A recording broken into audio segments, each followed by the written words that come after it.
If they suddenly apologize, slow down. That sweet little apology you've been waiting for can be the exact thing that pulls you back into the same toxic cycle.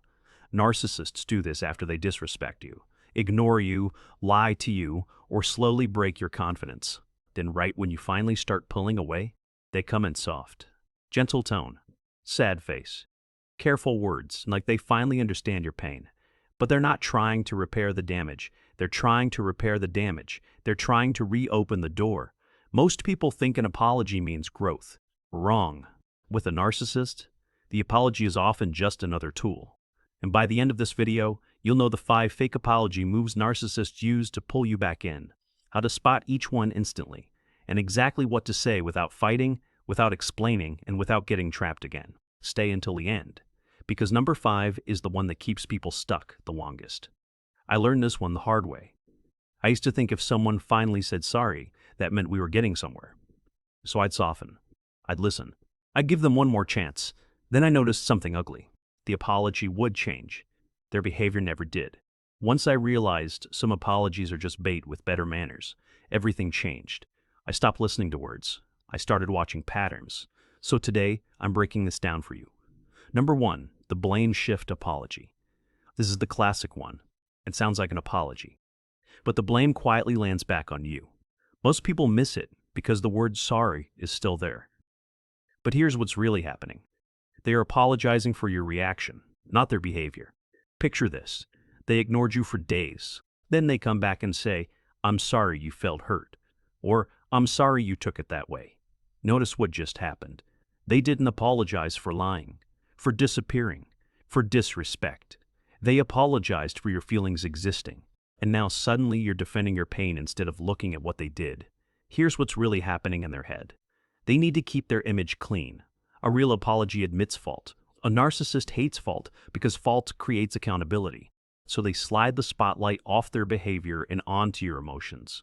That's a classic manipulator move. So what do you say? Simple. Say exactly, "That's not accountability. That's it." No explanation, no long speech, just those words. Say them once, then stop talking. If they wanted repair, they would name the behavior clearly, but wait until you hear the next one. Number 2, the stress excuse apology. This one sounds mature, almost responsible. They'll say, "I'm sorry, I've just been under a lot of stress," or "I've had so much going on lately."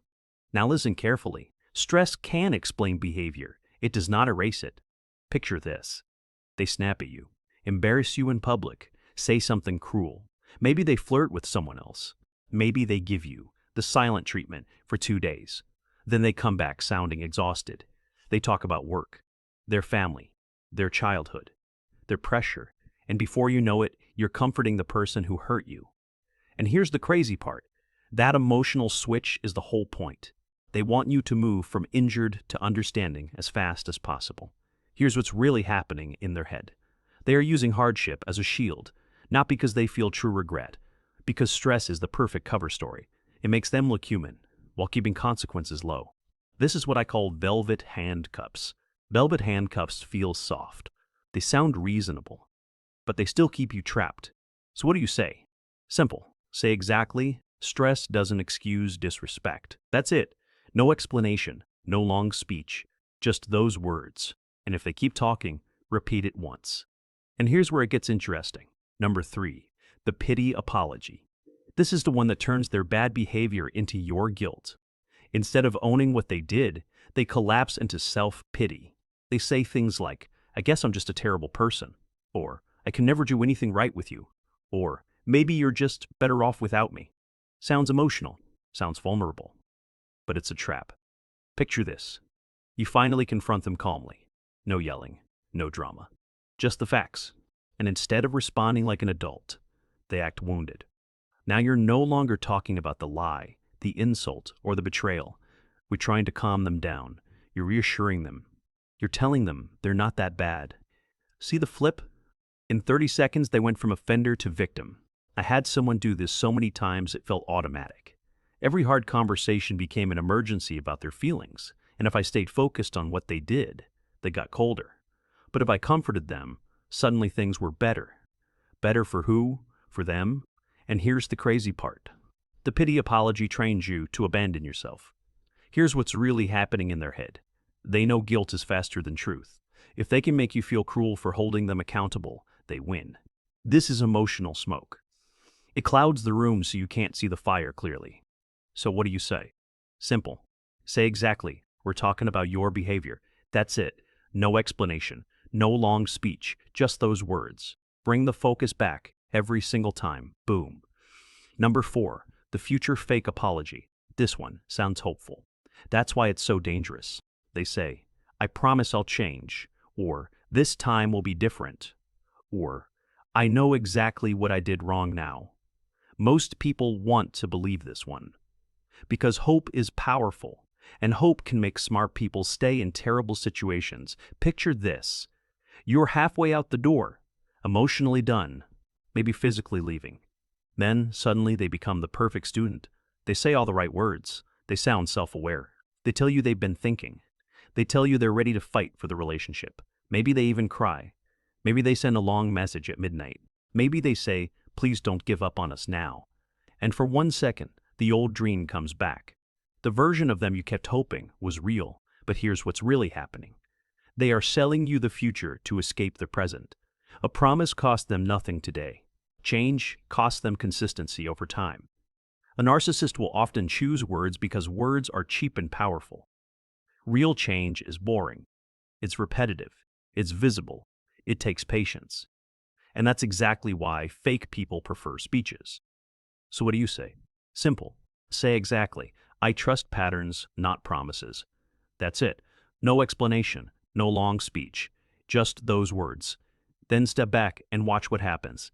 If they're real, they'll respect distance. If they're fake, they'll push for instant access. Sounds familiar? Because it is. Number 5, the I miss you apology. This is the most powerful one, because it doesn't even sound like an apology at first. That's why it pulls so many people back in. They say, I miss you, or I miss what we had, or things just haven't felt right without you. And hidden inside that soft message is a silent request. Come back without requiring change.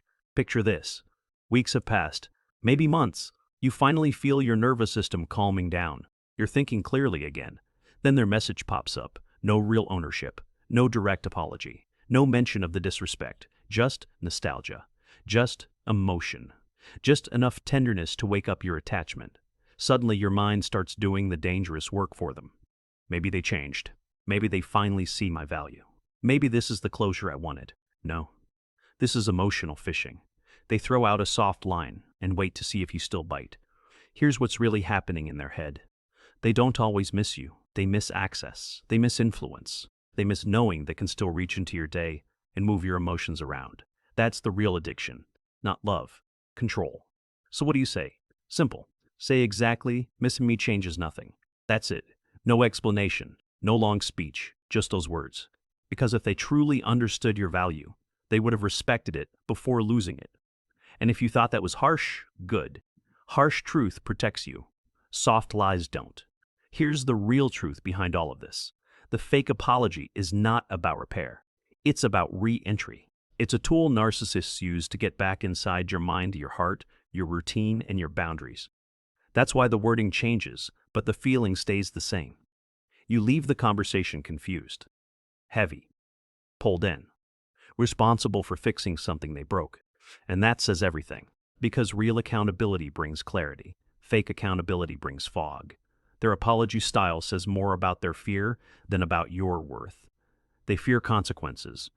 They fear losing access. They fear the version of you that finally sees the pattern. But here's the plot twist. Once you learn to hear these fake apologies clearly, they stop sounding romantic. They stop sounding deep. They stop sounding like hope. They start sounding like what they really are. A door handle. Something they use to see if they can still get back in. You are not cold for requiring change. You are not cruel for wanting truth.